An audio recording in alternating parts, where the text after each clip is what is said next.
Okay, welcome back to the Motherhood Collective Co. I'm super excited. I'm not alone today. I have Jessie's sister on with me. She is also Amanda. Yes. So we're both Amanda. I hope that doesn't get too confusing for you. It's really confusing, I feel like, in Jessie's personal life. Yeah, I'm because sure. like you're her best friend and I'm her sister, and like she'll be like And talking about Amanda, and like everyone's so confused because they always think they're talking about me. Yeah. So I bet that it's is probably like the most confusing for her. Yeah. And all of her people that don't know both of us. Yeah. Well, I mean, even if they did know both of us, Amanda and Amanda, you know, you can't really distinguish between the two of them. Before we get started on our postpartum, so today we're talking about postpartum mood disorders. I posted a question box on Instagram yesterday. Today's Wednesday. I posted it on Tuesday, and we got a lot of really great questions. Some of them are very similar. So when we answer one, we're going to be answering multiple. But before we start, tell me a little bit like about you and postpartum. Why did I ask you to be on this episode, I guess? Why me? Why you? Yeah. So a little bit about me. I'm a NICU nurse. I've been doing that for about 6 years. And I am a mom. I have a son named Brave, who is 3. And he, with him, I struggled really bad with postpartum depression. So I'm super passionate about this topic because nobody ever talked about it when I was going through it. And I felt so alone. Didn't even recognize that's what it was until, like 6 months in. And I just feel like people need to talk about it more. And there needs to be more education around it. Well, and I think the only screening we have right now is when you take your child to the pediatrician. Yeah. And you have that. And I think that's so... Because for me, at least, most of those questions are revolving like how you're feeling about your child and like about motherhood in general. And I was like in heaven with Noah. Yeah. And I loved motherhood. It was, you know what I mean? It can look a lot different in different people. It did. Yeah. So for me, it wasn't like triggering on that sheet and nobody caught it. I don't think that I started getting help until I was almost 18 months postpartum. And that's a long time to suffer with all of these things. Yeah. But so we're going to talk a little bit, a lot about postpartum depression, postpartum anxiety. I think the first question, we have quite a few of these questions, but how to distinguish between general overwhelm / adjusting to postpartum anxiety / postpartum depression. So tell me a little bit about your experience. Yeah. There. So like I said, I feel like I recognized it at like 6 months where I was like, I shouldn't still be feeling this way.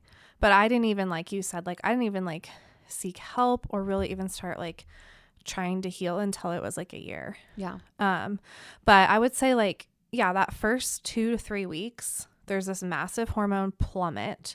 All of your hormones come crashing to the ground from like this high that you're essentially on that you're on in pregnancy. Some people feel that way. Some people don't, but your hormones are all very high when you're pregnant. I've read somewhere it's like taking 100 birth control pills. Yeah. In like a day. Yeah. And then afterwards you're literally menopausal. Crazy. Yes. Okay. Sorry. We got to the same point. I'm like, oh no. But yeah, you feel like, so all of that stuff is so normal to feel like I'm really sad or I'm really overwhelmed or I'm anxious or whatever, just because your hormones are all over the place. And those are called the baby blues. Yes. Baby blues. Everybody like gets that. Everybody gets that. I'm sure there's some people who don't. But then on top of that, like you're not sleeping as much. You're nursing this little new human that you just met around the clock.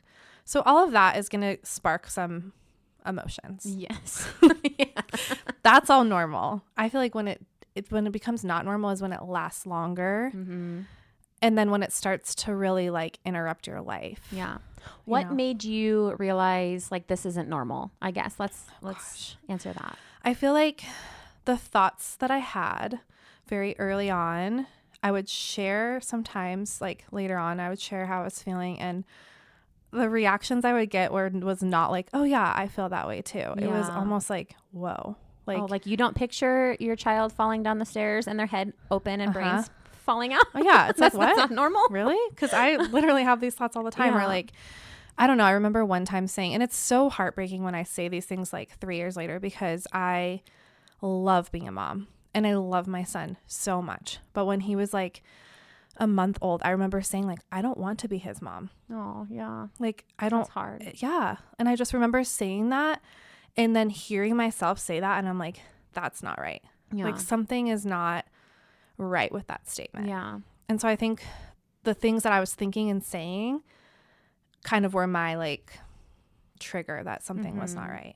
And like, where is your capacity to feel joy too? Right. Because if you're, I don't even want to say if you're truly in the depths of postpartum depression, but very commonly, if you are like in the depths of postpartum depression, postpartum anxiety, your ability to feel joy is very limited. Yeah. Because if it's postpartum anxiety, you're having, and this was me, like these scariest intrusive thoughts, like images in your head of horrible things. And I think there's a point that that's kind of normal. Like I think our brains protect ourselves. Like I'm standing over a hot stove and like an image of my baby touching the stove comes on. Like that's protection. Like a warning kind of. Yes. Yeah. Like, you know, it's like primal. It is. But there are grotesque things that can be happening in your head. Yeah. And also like intense separation anxiety. Like I didn't leave Noah until he's 3 years old. And if I was gone, like apart from him, it was like pure panic, tears, heavy breathing. I can remember right now I'm having like a body reaction because I can remember how that felt to be separated from him. Yeah.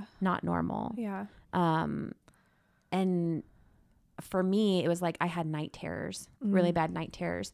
And if you listen to my story, it was more my birth triggered PTSD from sexual abuse in my past. So like I would wake up in the middle of the night for 18 months after I had Noah and see someone standing at the foot of my bed, and I didn't know if I was sleeping or if I was awake, and my husband would have to like wake up and, you know, ground me to where I was.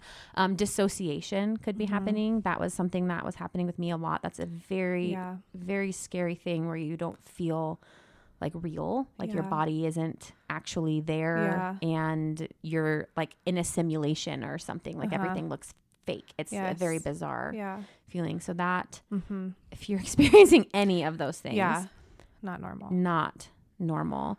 And then I think the biggest factor is if you're experiencing something that's bothering you longer than 2 to 3 weeks, get help. Don't wait.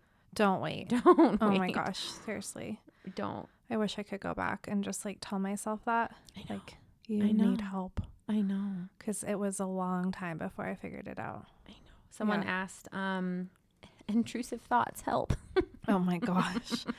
Just because we were just on that topic. It's like, and I truly, those were the things that I thought was totally normal. I know. But well, you hear moms talk about it. Like, oh, the intrusive thoughts. And like, you hear the word intrusive thoughts and you think, I don't know, that it's the kinds of intrusive thoughts you have with postpartum anxiety are not the same. They're I think, as other real. people. And I think, oh gosh, I don't even know how to like say how to help it outside of talk to someone, like someone who's trained in that and who can like help you get to reality through it, because I mean, they're scary. And I still, like, I'm 3 years out and I still have them sometimes about my son. Like, I still have, like, when he's not in my direct sight, my mind is always going of like, and they're not as intense as they used to be, but I still have like these random thoughts sometimes. And I'll have to like, my husband will be like, oh, because he'll just get a random text. I'll be at work. I'll be at a friend's house.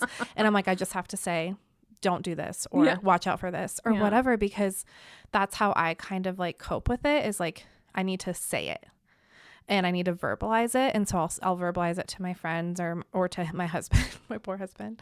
And he'll be like, oh my gosh, wow. Okay. Your brain. But I think talk to someone is the number one thing. And it's going to be different for every person.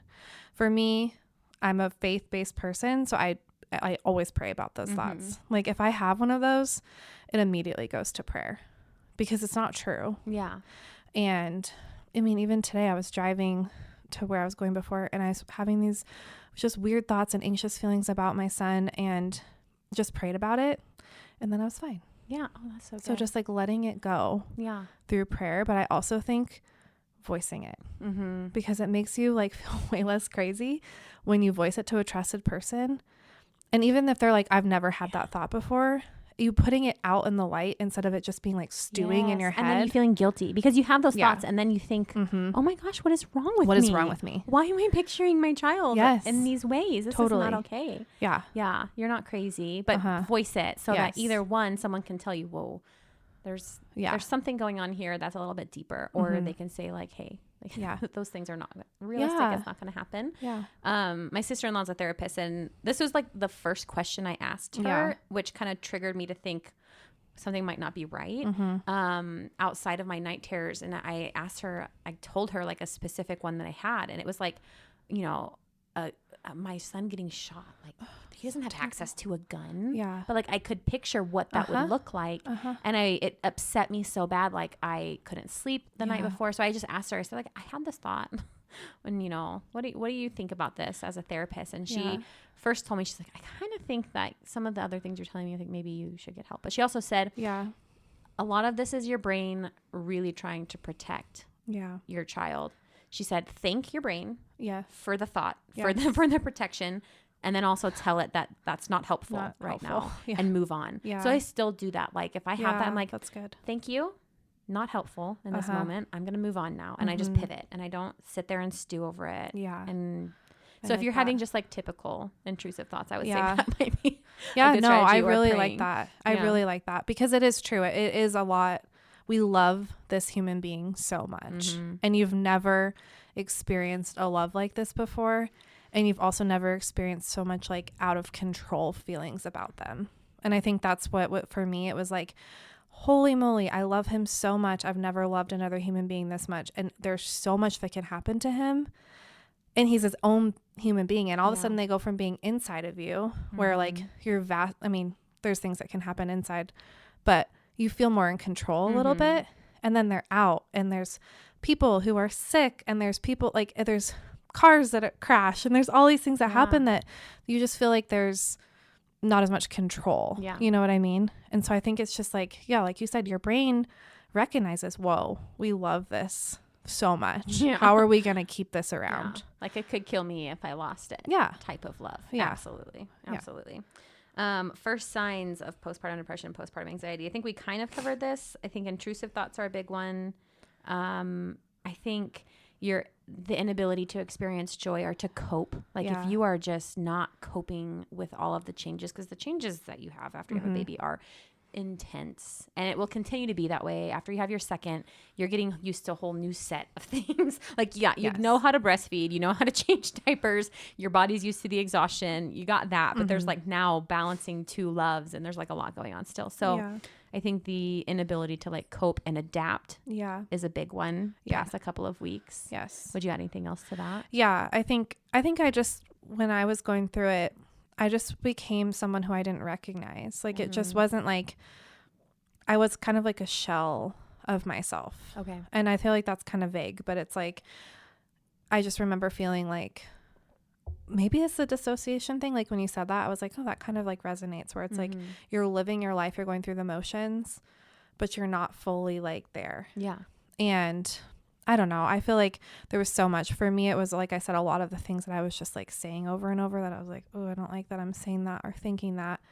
But I wasn't myself just in general. And people could recognize that in my like close circle as well. That's good that you had people that could recognize So if people are saying things to you or like, are you okay? Or I feel like I'm hyper aware now of postpartum moms because of how I felt. So now I'm around a postpartum mom and I'm like, how's she like acting? Is she herself? Like I'm very like, because I want to like identify that in people I love really quickly. But I don't know. That's kind of a long answer, but it is. That's okay. I don't think there's a simple or short answer. Let's talk about. So someone asked. We talked about postpartum anxiety. Someone asked alternative treatment other than meds. The answer is always going to be therapy. Go to therapy. And I think there was a question in here about therapy and like how to find time or something. And I would say you can do online therapy so easily.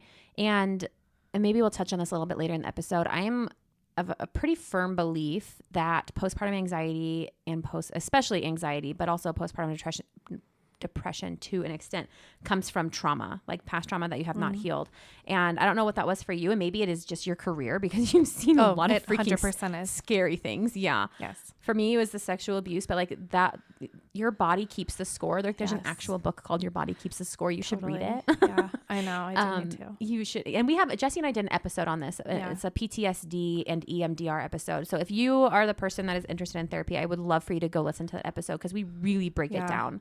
But you know, we have a primal brain, and you can look at like animals and how they function. And if an antelope is out in, you know, grazing in a field or whatever, antelopes graze at Sahara, I don't know, Savannah, not Sahara, Savannah.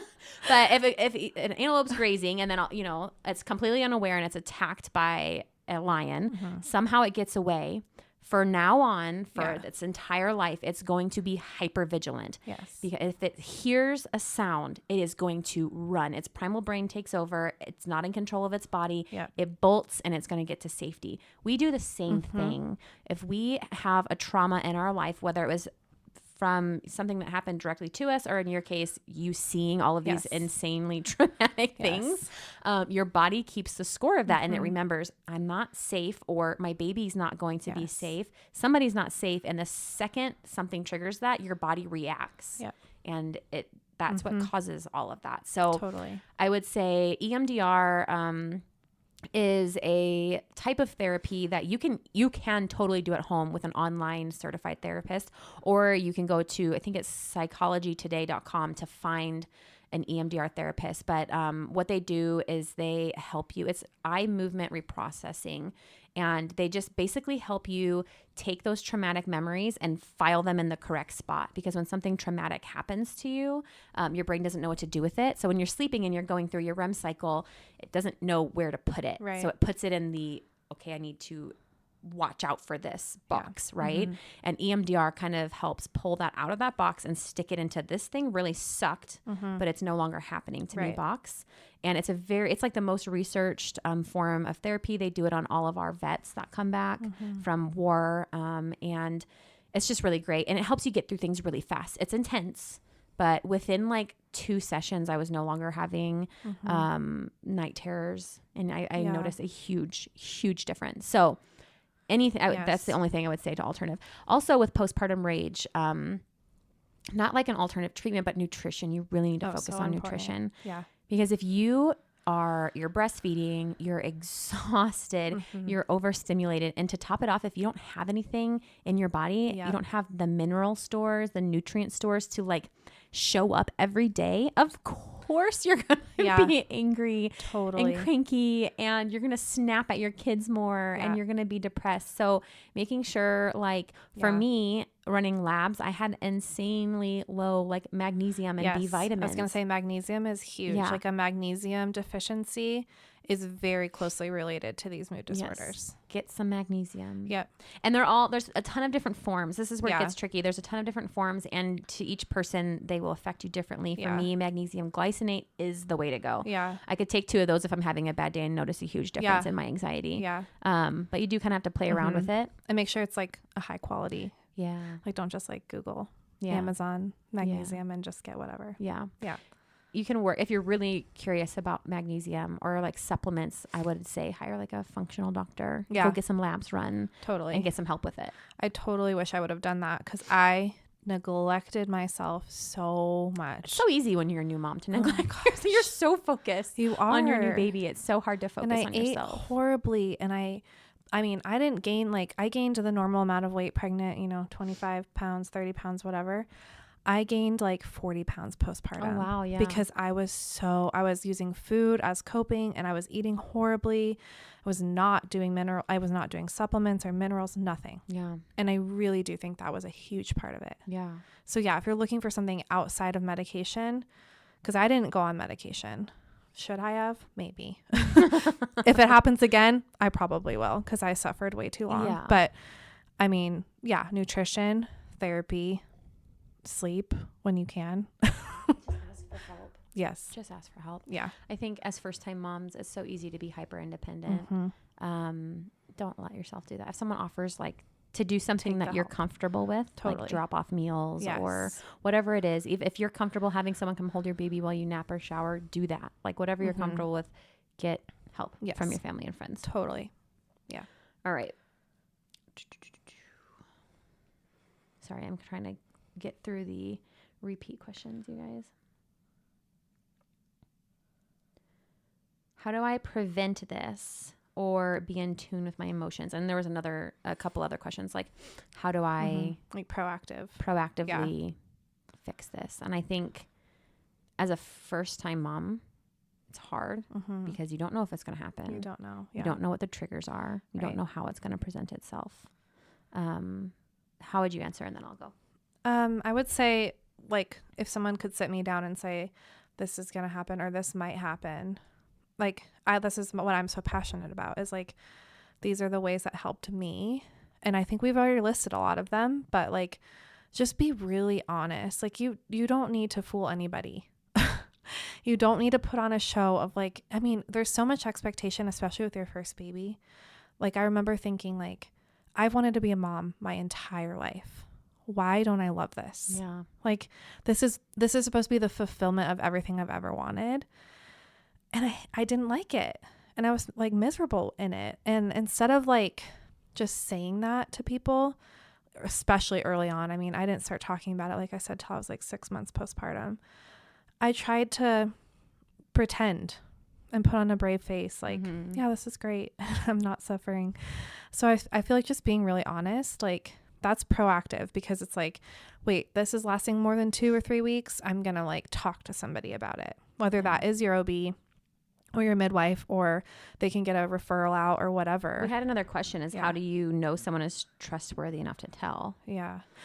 I mean, I would hope that everyone would have that person in their life that they can feel. But if you don't, your provider, you would hope, would be trustworthy, and just telling them like, I know this isn't normal, and they're going to have the resources to be able to, like, they probably can't deal with it because like OBs and midwives, it's not really their cup of tea, but they might be able to refer you out to somebody who could. Yeah. But yeah, I don't know. I would hope that everyone would have that one person they could talk to, but I know that not everyone does. Yeah. You lived with your sister after you had Brave, right? Yes. So how was that? I wonder, like, did Jessie pick up on it, or were you hiding it so well, or like not even hiding it maybe, but just like so unaware? Yeah. I mean, it would be interesting to hear her perspective. I don't know if I've ever asked her that, but I feel like she could tell that I was struggling because my son, on top of all of the mood, and I think it also played into it, but he was a colicky, screaming, crying newborn. Yeah. Like, Jessie always talks about how, because we lived in their basement, and she would hear him through the vents. Yeah. Because he was so just sad. Screaming and so unhappy all the time. So I think in that light, it was pretty obvious, like, things are probably not going well. But, you know, to be completely honest, when I look back on that first year of his life, it's such a blur. I feel the same like way. I have such a hard time recalling it, because I'm like, you look at pictures and you're like, I'm so glad I have a photo of this, because I don't remember. And I look at pictures of him and I'm like, okay, you weren't crying there and you were here, you're fine here. But like, in my mind, he never stopped crying for 6 months. That's like my, I guess, traumatic experience of the whole thing. But yeah, I don't know if she picked up on it. We would have to ask her at some point. Interesting. But I just remember saying that phrase to my family. We were at a family dinner one time. He was like 2 months old. And I think we were talking about like what's hard in your life or something like that. And I remember saying the phrase like, I don't want to be his mom to my family. Yeah. So I'm sure all of them were like, whoa. Yeah, that's not right. Yeah. Something is going on. Yeah. But yeah, I think going back to like, being proactive, I really think it's like, just say it, whether it's to your husband or to your provider or to your best friend or your sister. Say it to somebody. And you don't need to put on like a brave face if that's how you're feeling. No. And I think preventatively, because I had it the first time, the second time, do not. Yeah. The totally heads and tails experience here. Yeah. And the things I did between, I did all the therapy. So if you know, because it's so funny when like sexual abuse comes into play, I went my entire life from childhood into my mid-20s, not understanding that was somebody abusing me. In my head, it was something dirty that I did as a toddler. And I felt shame. And I thought about it probably like 6 or 7 times a day for my entire life, every single day. It was the weekend we decided to get pregnant with my son, and It was our anniversary weekend, our first anniversary. I was curling my hair, and I've told this story 100 times. I was curling my hair in our bathroom. We were living in my mother-in-law's basement. And I just had this thought in my head, oh, wow, that was me being molested. Like, that wasn't my fault. Because it was one of those times where I was thinking about it. Because like I said, for my whole life, multiple times a day, I would think about it and feel so much shame and disgust and hurt. And I had the thought, oh my gosh, that was actual abuse. And I was terrified after that because I'm like, oh, what does that mean? And I told my husband about it. He's the first human being on this planet to know about my abuse in my past outside of me and my abuser. And I felt like this huge weight off my shoulder after I told him. We cried, we talked, he held me, like, and I thought, oh, I'm okay now. That's it. Yeah. I told somebody, I cried. Yeah. And then I got pregnant that weekend. Yeah. And then I had this baby in my body, and my trigger is my pelvic floor. Yeah. So like anything touching my pelvic floor, I can't do like internal examinations, anything like that. So to have a baby growing on my pelvic floor, it's like a constant. It was a constant trigger. And I was building and building and building, like to the point where I got pyelonephritis because my pelvic floor was such a solid rock I couldn't pee. Ugh. Yeah, which put me into like almost a high risk category. I had to go through all the hoops for that. And then I couldn't birth my baby naturally because I couldn't open to birth him. Didn't know all that in my head. This was just all, in my head. They were individual sequences like happening. But I would say if you have trauma in your past, do the therapy beforehand. Oh yeah. If you have anger problems right now, do the therapy beforehand. If you have depression issues, if you have anything, which we all do, I would just say go to therapy beforehand, 100%. And then also like talk to your partner. There was also a question in here about like, should I warn my husband about this? I'm so nervous. So let's just kind of hit two birds with one stone here. Talk to your partner about it. Tell him the things to look out for. Say, it's going to be normal for me to just cry at the drop of a hat for like 3 weeks. Yes. If we're at like a month and a half, and you're still noticing I'm not coping very well. Yeah. And whatever that is for you, if I'm crying a lot or if I'm getting angry, if I'm, I can't be separated like in a separate room from my baby, like I need you to get me help. Right. So I think having those conversations with your person, maybe you're not married, or maybe your husband's not your person. It's your mom or your best friend. Tell somebody, hey, I need you to look ahead of time. For this. Yeah. Because you really don't get it. No. In your own body. You don't. And you make excuses for it too. You do. Like I remember just constantly being like, oh, this is fine. Like I would like be like, this isn't normal. And they're like, no, I'm fine. Because I never dealt with any depression or anxiety or anything until I got pregnant. Or I guess it was a fine pregnancy. I wasn't depressed, but until I had him, like never once had. And I didn't acknowledge until probably about a year after he was born that my job was trauma. Yeah. Let me just tell you, when that came on board, I was like, this makes so much sense, because I was like, no, I'm a healthcare worker. It's fine. Like this is happening to other people. And it's like it's a whole thing. I went down a whole rabbit hole and I don't need to go down it, but it's like secondary trauma is a real thing for like first responders and healthcare workers. Like it might not be happening to us, but we're witnessing it. Yeah. And you're also like over. Just being shown that this is a possibility. Yes. Regardless of how small the possibility is. We even have that in our practice with like people that come in and they're injured from XYZ. Yeah. Just normal things that you would be doing. A lot of like vaccine injuries. Yes. Things like that stick with you. Oh yeah. Because you're like, wow. It could happen. Like there's a chance that you could get injured doing whatever it is. But then when you see it happen, it's like, wow, that's a reality. And it just kind of brings your mortality to the front. It alters your brain chemistry truly, because it really does start to like you. And that's something that I still deal with. And I always say like, it has affected me deeply as a mother to be in healthcare and to work at a pediatric hospital. It wasn't until a year into it that I acknowledged, first of all, okay, wow, I have postpartum depression. Second of all, my job is traumatic and I've experienced a lot of trauma. And once I finally was like able to identify with those things, and then the healing starts, right? Then you've got the therapy, then you can read the books. But yeah, if you could find somebody who you could tell ahead of time, game changer. Yes. I mean, my husband, bless his heart, like he said this really recently. He was like, I feel so bad because I feel like I like contributed a little bit to that season of your life. I wasn't there for you in the way that I needed to be.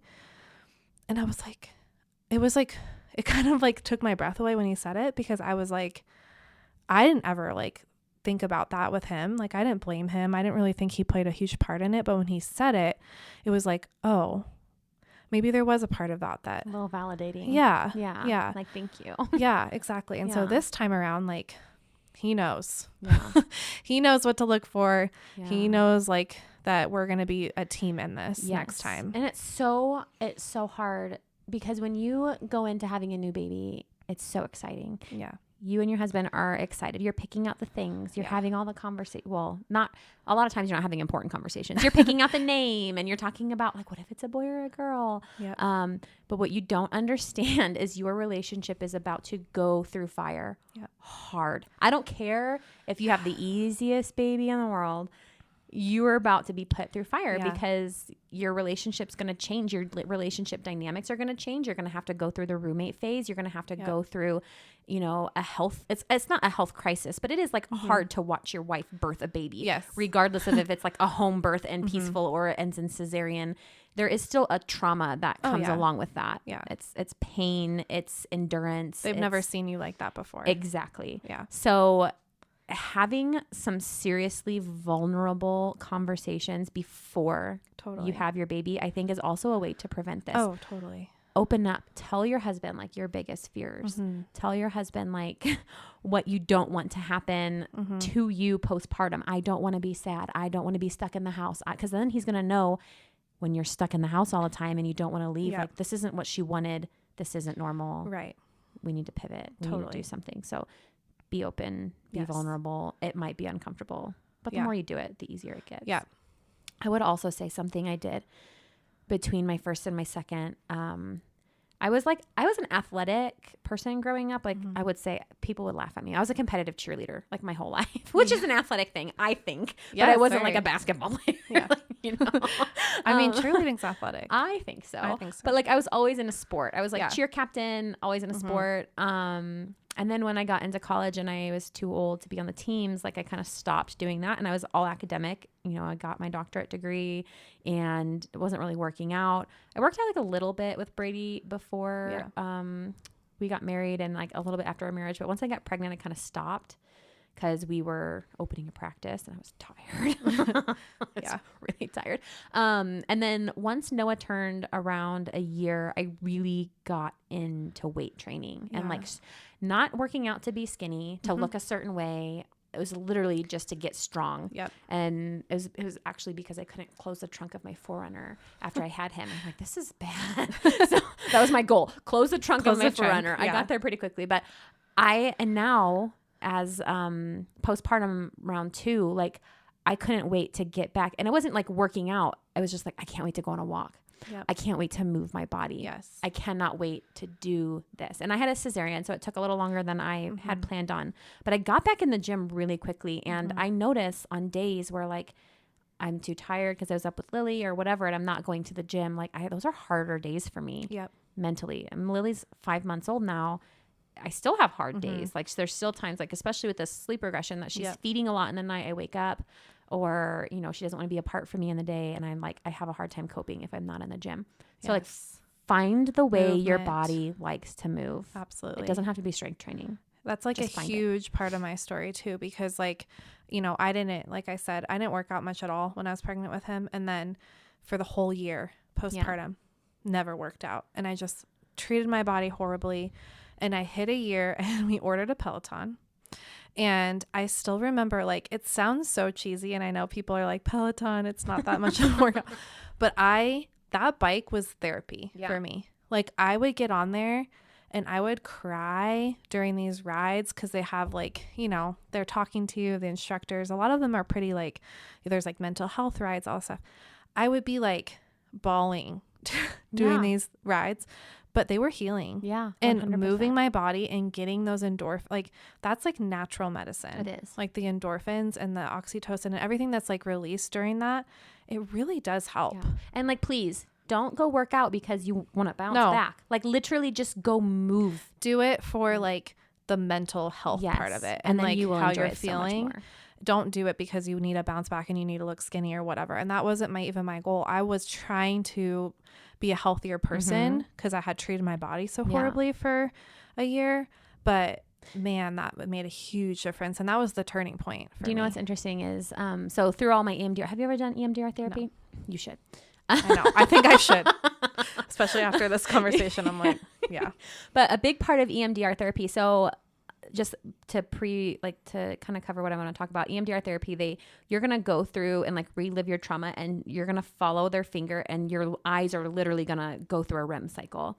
The other way you can do EMDR therapy is like through it tapping, like, and your therapist can help you, but a lot of it is like just like crossing your arms and tapping each side of your elbow. And it's like this, you're lighting up both sides of your brain at different times. Right. Yeah. And my therapist said, if you don't want to tap, go outside and think about your trauma while you're walking, because you're moving too. So when you're talking about how you were processing while you were riding the Peloton, like you're literally moving one limb. Yeah. You know what I mean? Like so you're activating both sides of your body. That makes total sense in my head why that would be so healing for you. Yeah. So like I said, go on a walk. Move. Get off the couch. Your body. That was like, I would say, so to recap, therapy, having vulnerable conversations with your husband, have somebody in your life that's looking out for the signs. Yep. And find a way, even while you're pregnant or before you get pregnant, find a way that you like to move your body. So that way, you know, you can be doing that and processing. And then process your birth story. Because like I said, I don't care if you had a peaceful birth at home or if you ended in an emergency cesarean. Yeah. There is an aspect of trauma that comes with all birth. Totally. All birth is hard. Yes. And if you push it off, like I did for so long, it's going to come back to bite you in the butt even harder later. So after Lily, because you've heard my birth story, if you listen to our podcast, I tried again for a VBAC. I ended in a true emergency cesarean this time versus Noah was elective. And they made a T incision on my uterus so I could never have a vaginal birth again. And that was really traumatic. Yes. But what I did after my birth was every time I was in the shower, I made myself go through my birth story in my head and feel all the feelings. I would cry. I would tap. I would do my elbow tapping like I learned in therapy. And I would I didn't want to do it. Yeah. I just kind of want to enjoy my shower right now. I know. I just kind of want to break from the emotions, but I forced it because I knew if I did not process this now, I was going to pay for it 6 months, a year, 18 months down the road. So process it. Process. Yes. Yes. I agree with that. Talk about the hard things. All right. And also just don't because this person you said, is this something I should prepare my husband for? I'm worried. Don't stress so hard about it. Yeah. Just have the conversation with him lightly. Like, hey, I want you to look out for these things. This is what I want postpartum to look like. These are the things I don't want to happen. If you see them happening, please get me help. Yeah. It's definitely not something you have to be like, this is going to happen. Or because then you're going to create your own problems. Yeah. And there's so many women that don't It doesn't happen to a lot of people. 100%. How do you balance caring for yourself and your baby? I feel like I have no time for therapy. Oh, that was the question I was thinking of I said online therapy. Yes. 20 minutes during nap time, after bedtime. Have someone watch your baby like your husband. Walk her. Do it.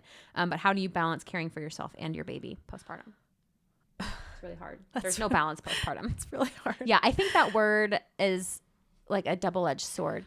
Balance. There is no balance. And honestly, in all of motherhood. No. I literally just walked out of the house today and said to my husband, I didn't balance well this week because I am a working mom. So I work, 3 days a week.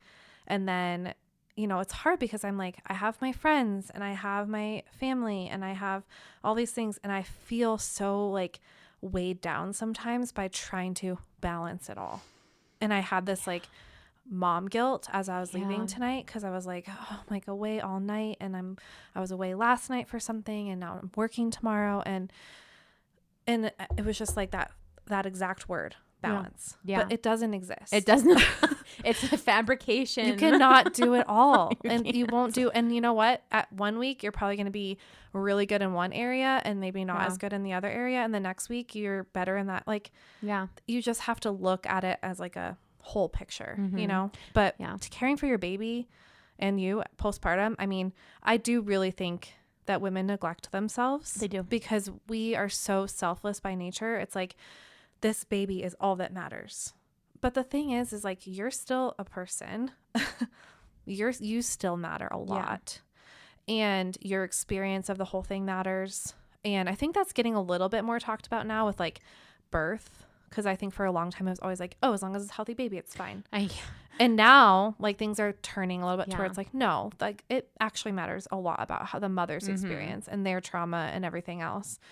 But I just think like, I don't know, take your shower, take your 15-minute shower, put the baby, like give them to your husband. If they scream the whole time, it's okay. Yeah. Put some music on so you can't hear them. Like have your husband go outside. Yeah. Like they scream the whole time. It's fine. Like you need your time. Like you take your shower, do your skincare routine, like little moments. Like you can take like a 10-minute moment to yourself several times throughout the day. And everyone in your life is going to survive. Yes.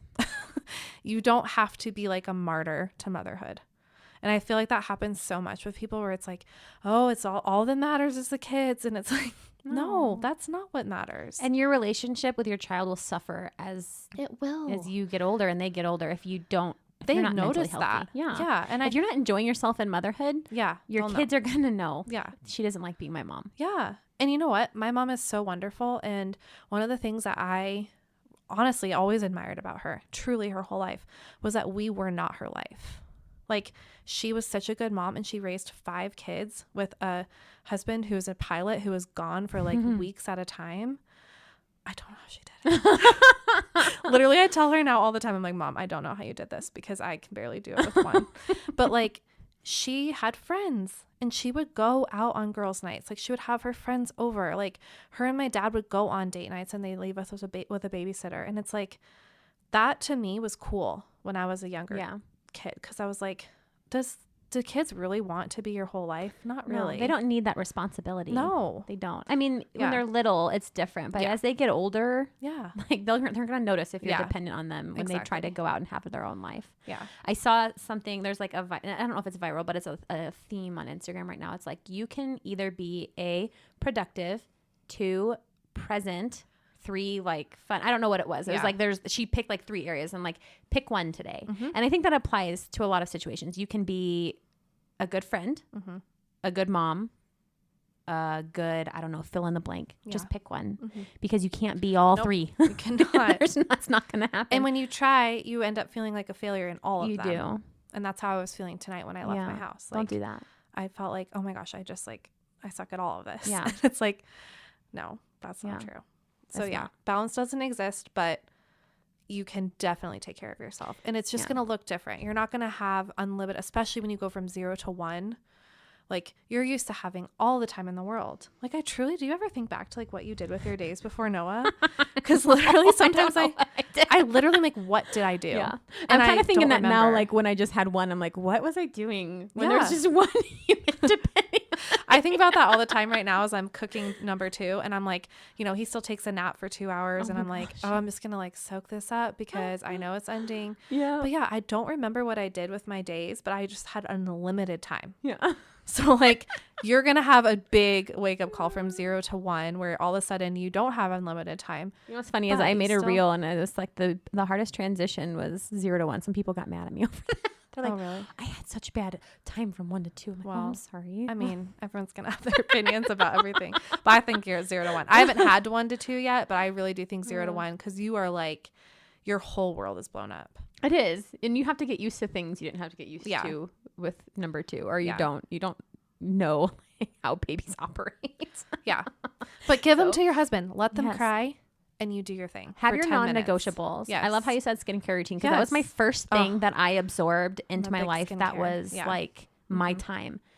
Brady, go do whatever the heck you want to do. Don't talk to me. Yeah. I'm going to put my headphones in. I'm going to listen to my podcast, my audiobook, whatever. And I'm going to spend 20 minutes right in front of this mirror, even if I'm like plucking every eyebrow out of my face. It's so therapeutic. I love plucking.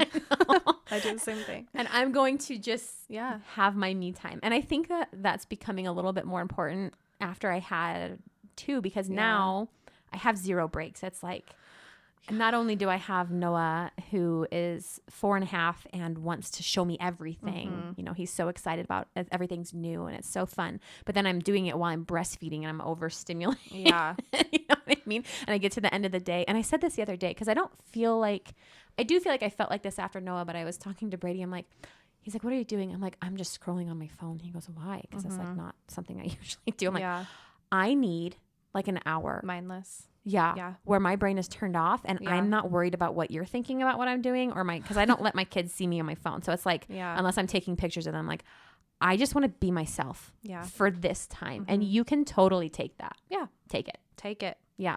And I think in early motherhood, the area that kind of gets neglected a lot, if it's not you, it's going to be your marriage. Yeah. So just be talking.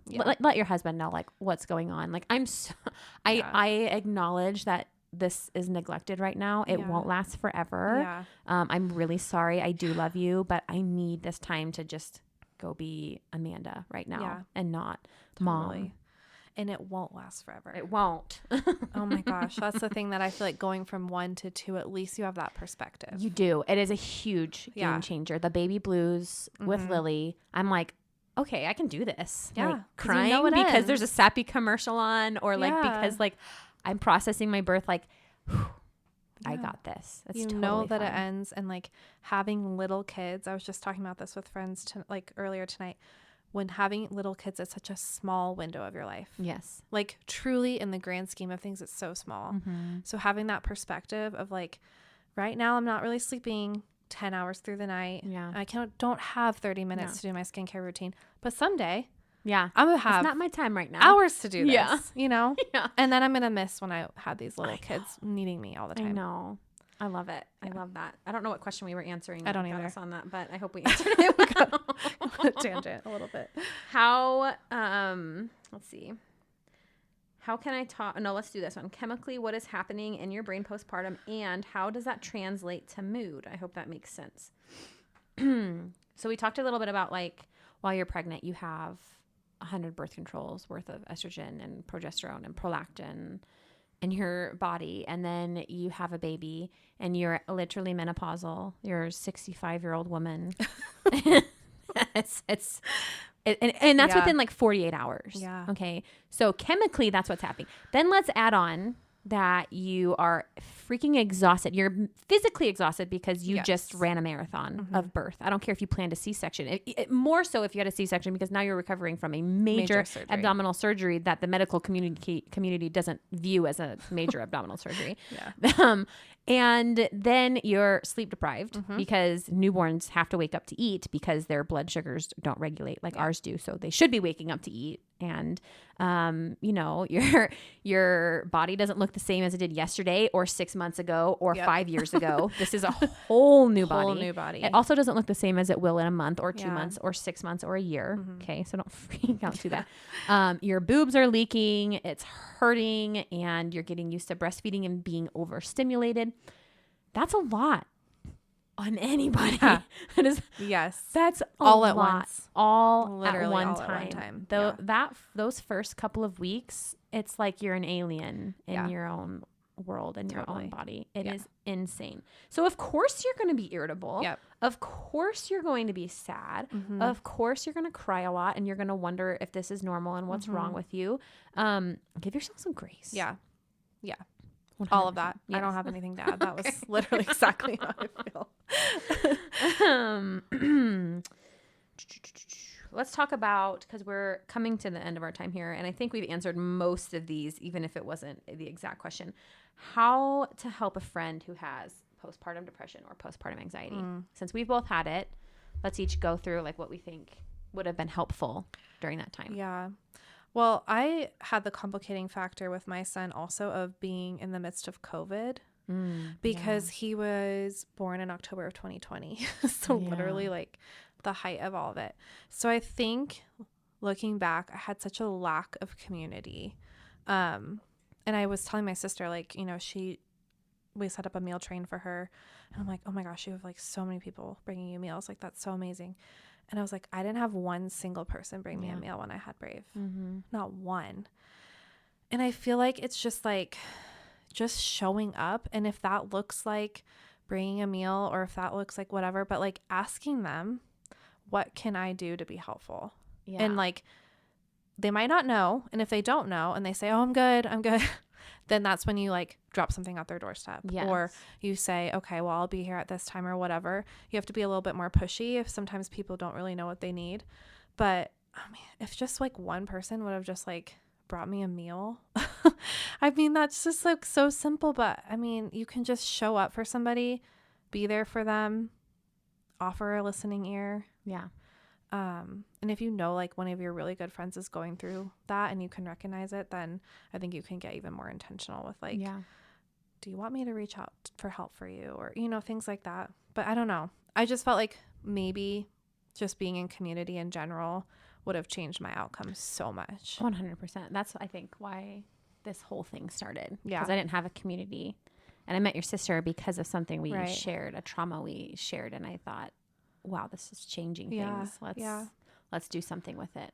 I think that when your friend is, one, postpartum in general, but two, like throw in that they have depression or anxiety, they have so much mental load that when you send them a text message that just says, how can I help? Yeah, they might not know. That might make it worse. Yeah. Because they're like, I don't know. You know what I mean? Like, yeah. They literally can't think about it. So anytime and this is like, it's so sad because like before I had a baby and went through all of this, I wasn't the friend that was good to postpartum moms. I was like, I want to see your baby. You know what I mean? Like it was all about the baby. Now that I get it, I'm like revolted at the way I acted sometimes. But I know. So I'm sorry if you were a friend that had a baby before me. I'm doing my best now. But now if I know somebody's postpartum, I don't even care if like I don't know them that well. Yeah. I'm texting them and saying, hey, when don't you have a meal this week? Yeah. You know what I mean? And I'm going to fill in the gap. Yeah. Hey, can I come over and walk your dog? Hey, can I come help decorate your house for Christmas? Hey, can I come XYZ? I'm going to supply an answer for them. And if they're comfortable with it, they'll say yes. And then I'm going to show up and I'm going to do it. Mm-hmm. That's it. Yeah. And then like, know if it's your good friend, know their love language. Is their love language gifts? Is you dropping off a gift for them once a week going to do it? Is it like words of affirmation? Can you like send them texts every few days to say like, I love you. You're doing so great. Yeah. Like it's hard. I know what you're going through. Cause I think like providing that ability to relate to someone, like especially first time moms. I remember texting a friend who ended in C-section and, you know, she's going through it the first time. I'm like, hey, I just want you to know like that shelf, it goes away, you know, like your boobs are going to hurt. Like all of these things you're experiencing, like we all experience it. We just don't talk about it very much. So kind of like normalizing maybe the hard things. Totally. Maybe just directly asking them like, hey, are you in therapy? Have you seen a therapist? Have you talked to your doctor about the way you're feeling?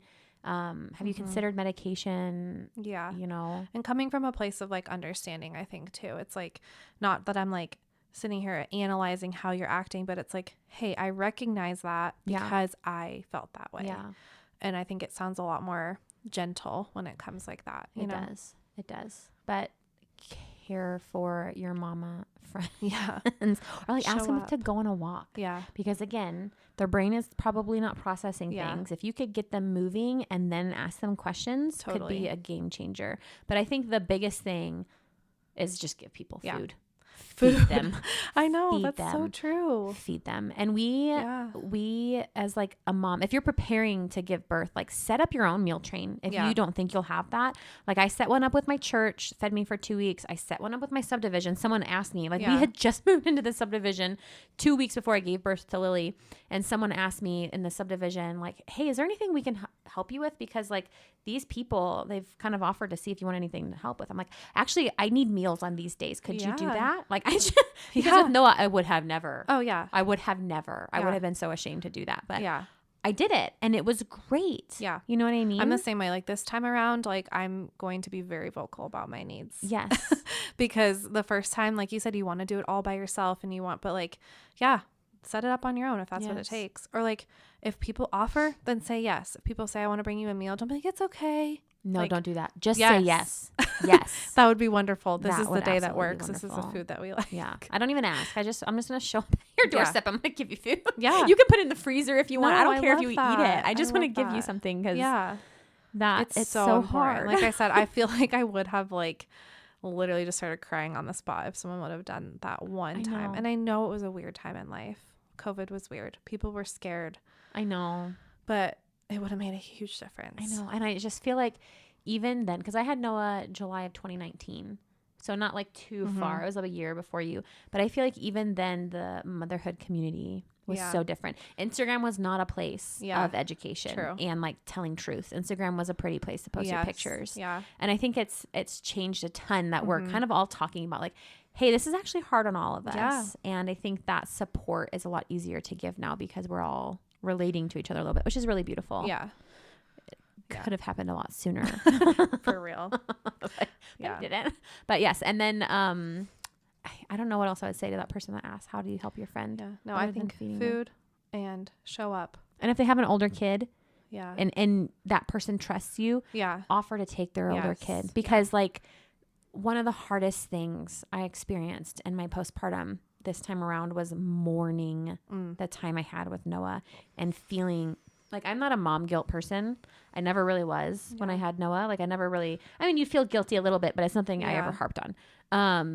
I had a ton because now Noah was like my life for 4 years, my whole life. I ate, breathed, slept my son. And then I had Lily and like my baby needed me. Like she physically needed me to exist. Yeah. And I didn't have time for Noah in those first few weeks. Yeah, that's hard.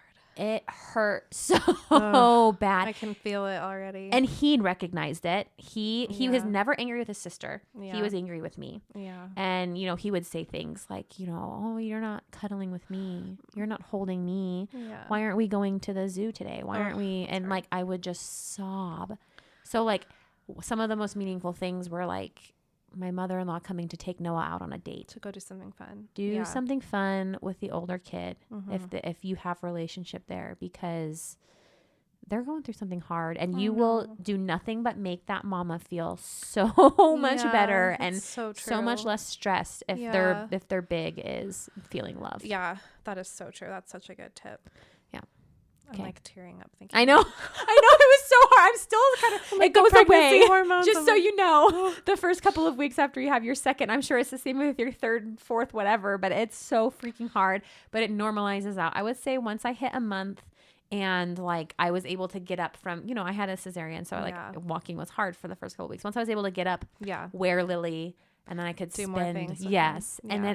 And then you guys all get into a new normal and it's totally fine. Yeah. We're totally fine. It's better now. Really hard the first couple of weeks. And that's not talked about enough. No. Someone I was just with tonight, she just had a baby a couple of weeks ago, and she said everyone always asks like, how do you think she's gonna do with the new baby? But no one ever asks like, how do you think you're gonna do? Yeah. Not having just her anymore. Yeah. And I was like, wow. And she's like, that's been the hardest part. It was for me too. Yeah. It was and I think Jessie has said similar things too. Yes. Like that's a big, especially when there's like a bigger age gap. Yeah. Like 3 years, 4 years, like you said, that's 3 years of like undivided, like that is your whole world. Yeah. Which so lucky that they get that. So lucky that they'll be such like well adjusted. Yeah. And then your baby like gets to be the baby. Yeah. You know what I mean? I love that. They're not fighting for who's the baby, but freaking hard. It does end if you're going through that right now. I promise. Yeah. I'm at 5 months and it all feels really good. Yeah. So that's just good. Have that perspective. Good to know. Filing that away. Yes, please do. And I'm like sitting here like tears are forming in my eyes as you're talking. All right, you guys. On that note, we are about at an hour and we've answered the majority of the questions, all of the questions we have time for. Like I said, a lot of them were very similar. And I think we covered the major topics. Yeah. So thanks for coming on. Yeah, it was great. I'll do it anytime. All right, guys, we will see you next week. I'm going to record an episode with my husband, and I've got Kate coming on next weekend. We're going to record postpartum nutrition episode, so you don't want to miss that. And then I've got Jetta. She's coming on to talk about entering the corporate world after you had a baby, after maternity leave, which I'm super excited about because neither Jessie or I can give you that perspective. So it's going to be fun to have someone come on, you know, and she breastfed, so she can help with like pumping tips and mood tips and all the things. So it's going to be great. And then I've also got a friend coming on to talk about like a NICU experience postpartum when you have a baby in the NICU. So things are planned. And then hopefully Jessie is back because I freaking miss having her. I'm like so happy to have you here because I have been sitting here staring at the camera talking all by myself. No, that's lonely. And it is so awkward. It's not as fun. It is not fun. I mean, it's still fun. I was answering questions. So it kind of felt like a conversation, but nowhere near as fun as like actually having a human here to talk to. Yeah, for real. All right, you guys, I'll see you next week.